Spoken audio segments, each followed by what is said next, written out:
अस्सलाम वालेकुम students. Okay students, हम 9th क्लास की बायोलॉजी के chapter number 4 that is cells and tissues उसको डिस्कस कर रहे थे। हमने अपनी प्रीवियस वीडियो में हमने उसमें डिफ्यूजन पढ़ा, उसके बाद हमने ये पढ़ा वाटर बैलेंस प्रॉब्लम्स कौन सी होती हैं, ऑस्मोसिस क्या होती है, वाटर किस तरह से बैलेंस होता है, डिफरेंट हमने वाटर के बेस पे डिफरेंट कंसंट्रेशन की बेसिस पे हमने इन्वायरमेंट देखा, हाइपरटोनिक, हाइपोटोनिक, आइसोटोनिक इन्वायरमेंट को देखा।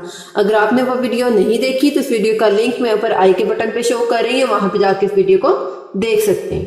ओके, आज का टॉपिक हम स्टार्ट करते हैं that is osmosis and guard cells. आज हम पढ़ेंगे कि ऑस्मोसिस के प्रोसेस में गार्ड सेल्स किस तरह से उसकी हेल्प करते हैं। ठीक है, तो ऑस्मोसिस का जो प्रोसेस हम प्रीवियस वीडियो में पढ़ चुके हैं। अगर आपने वो वीडियो नहीं देखी तो पहले वो वीडियो देखिए, आपको ऑस्मोसिस की समझ आएगी तो ही आप आगे अच्छे से मूव कर सकेंगे। ओके, तो आज का topic osmosis and guard cells का हम कॉम्बिनेशन या इनका रिलेशनशिप पढ़ने से पहले हम एक और टर्मिनोलॉजी पढ़ेंगे दैट इज स्टोमेटा। स्टोमेटा क्या है?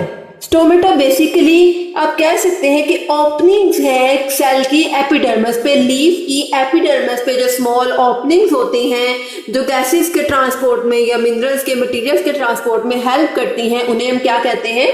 Stomata. Opening in the leaf epidermis are called stomata. क्या कहते हैं उन्हें? स्टोमेटा।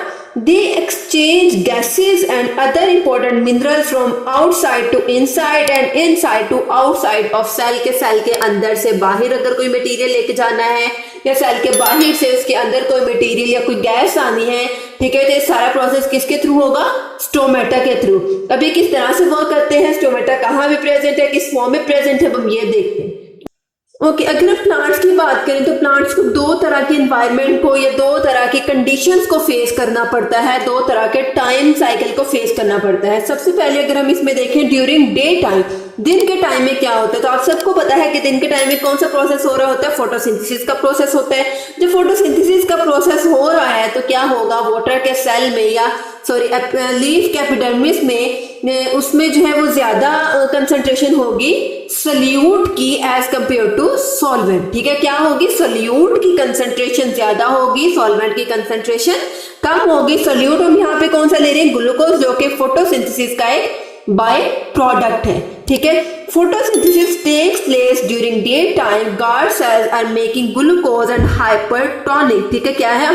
ग्लूकोज बना रहे हैं, क्या हाइपरटोनिक है, मतलब उनमें सल्यूट की कंसंट्रेशन ज्यादा है जबकि सॉल्वेंट या वाटर की कंसंट्रेशन कम है। Then there near by epidermal cells. Okay ji, जब सल्यूट की कंसंट्रेशन ज्यादा है जबकि सॉल्वेंट की कंसंट्रेशन उसमें स्टोमेटा में गार्ड सेल्स में कम है। गार्ड सेल्स क्या होते हैं? गार्ड सेल आपको यहाँ पे स्ट्रक्चर नजर आ रहा होगा, ये क्या है? ये मैंने गार्ड सेल का स्ट्रक्चर बनाया है। किस तरह से? ये गार्ड सेल है जो लीफ की एपिडर्मिस में होते हैं। इनकी मदद से क्या होता है कि जब ग्लूकोज की कंसंट्रेशन ज्यादा है और सॉल्वेंट की या वाटर की कंसंट्रेशन कम है, सोल्यूशन क्या होगा? हाइपरटोनिक कंडीशन फेस करना पड़ेगा प्लांट को। ठीक है, तो इसके लिए क्या होता है? बाहर से पानी अंदर सेल के एंटर होना शुरू हो जाता है, आउटसाइड टू इनसाइड। जब आउटसाइड टू इनसाइड वाटर की मूवमेंट होगी तो सेल क्या होगा? गार्ड सेल्स क्या होंगे? स्वेल हो जाएंगे, फूल जाएंगे। जब वो फूल जाएंगे, स्वेल हो जाएंगे, एक तो उनके दरमियान में एक पोर क्रिएट होगा। इस पोर को हम नाम देंगे स्टोमेटा का, और ये जो साइड पे सेल्स हैं इन सेल्स को हम नाम देंगे गार्ड सेल्स। ठीक है, ये क्या है? ये गार्ड सेल्स हैं जिन्होंने किसको गार्ड किया हुआ है? स्टोमेटा को गार्ड किया हुआ है। ठीक है, मतलब उसको प्रोटेक्ट किया हुआ है। Water enters from other cells and the swell, they assume a rigid bowl shape and a pore is created between them. कि जब उसके अंदर वाटर एंटर होता है तो वो स्वेल हो जाता है और उसके अंदर एक पोर बन जाता है जिसको हम क्या नाम देते हैं? स्टोमेटा का। ओके, इसके बाद हम सेकंड कंडीशन पढ़ते हैं ड्यूरिंग नाइट टाइम के रात के वक्त क्या हो रहा होता है। जैसे कि आपको पता है कि रात के वक्त फोटोसिंथेसिस नहीं होती। जब रात के वक्त फोटोसिंथेसिस नहीं होगी तो ग्लूकोज नहीं होगा, ग्लूकोज नहीं होगा तो सल्यूट की कंसंट्रेशन कम होगी। जबकि डे टाइम में सल्यूट की कंसंट्रेशन ज्यादा थी जबकि सॉल्वेंट की कंसंट्रेशन कम थी। रात के टाइम में ऑपोजिट प्रोसेस होता है, सल्यूट की कंसंट्रेशन कम होती है, सॉल्वेंट की कंसंट्रेशन ज्यादा होती है। जब सल्यूट की कंसंट्रेशन थोड़ी होगी तो क्या होगा? वाटर जो है वो सेल से बाहर निकलना शुरू हो जाएगा। पहले आउटसाइड टू इनसाइड आया था, अब इनसाइड टू आउटसाइड, क्योंकि जो है सॉल्वेंट की कंसंट्रेशन सेल के अंदर ज्यादा है, बाहर कम है, तो पानी अंदर से बाहर की तरफ मूव करना शुरू हो जाएगा। जब पानी उसमें से बाहर मूव होना शुरू होगा तो सेल फ्लैसिड हो जाएगा, थोड़ा पिचक जाएगा, जो है वो श्रिंक हो जाएगा। तो इसमें क्या होगा, जब सेल श्रिंक हो जाएगा तो ओपनिंग जो है वो क्लोज हो जाएगी और स्टोमेटा जो है वो रेस्ट पोजीशन में आ जाएंगे। गार्ड सेल्स एक दूसरे के साथ रेस्ट पोजीशन में आ जाएंगे और ओपनिंग जो है वो क्लोज हो जाएगी।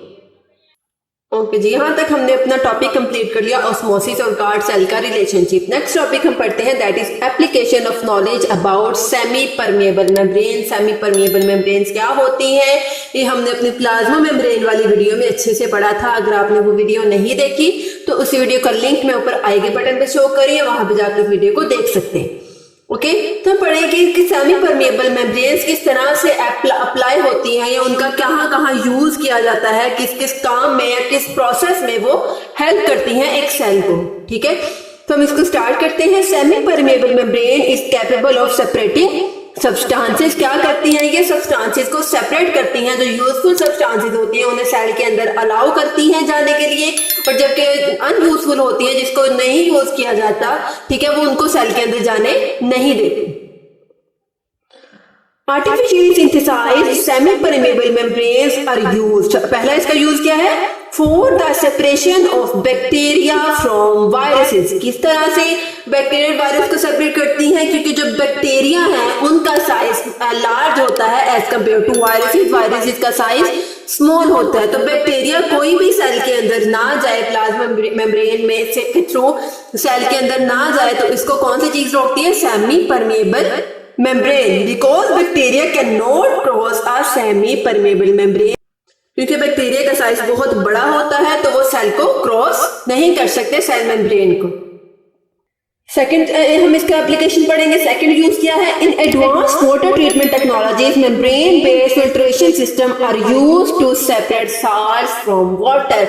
अब जब एडवांस वाटर ट्रीटमेंट टेक्नोलॉजीज होती है, अब कह लो कि जो फिल्टर वाला पानी होता है, इसमें जो वाटर ट्रीटमेंट यूज किया जाता है वो भी सेमी परमेबल मेम्ब्रेन के थ्रू किया जाता है, ताकि कोई भी बैक्टीरिया, कोई भी वायरस या कोई भी जर्म जो है वो पानी के अंदर ना जाए। ठीक है, क्या होता है, सॉल्ट को वाटर से सेपरेट किया जाता है।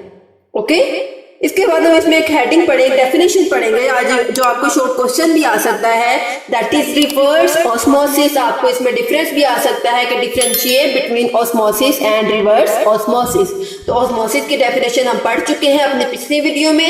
आज अब हम पढ़ेंगे इसमें रिवर्स ऑस्मोसिस।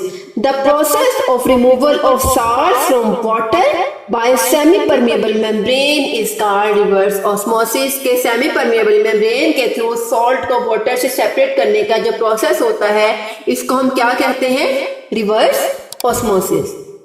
ओके स्टूडेंट्स, तो ये था हमारा आज का टॉपिक। आई होप आपको यहाँ तक आज की वीडियो की अच्छे से समझ आई होगी। अगर इस वीडियो में कोई भी कंफ्यूजन हो, किस चीज की समझ ना आए, तो कमेंट सेक्शन में जरूर पूछिए। अगर आपको मेरी वीडियो अच्छी लगे तो मेरे चैनल को लाइक कीजिए, सब्सक्राइब कीजिए, साथ ही बेल आइकन के बटन को प्रेस कीजिए। इससे आपको मेरी हर वीडियो का नोटिफिकेशन सबसे पहले देखने को मिलेगा। ओके स्टूडेंट्स, अल्लाह हाफिज।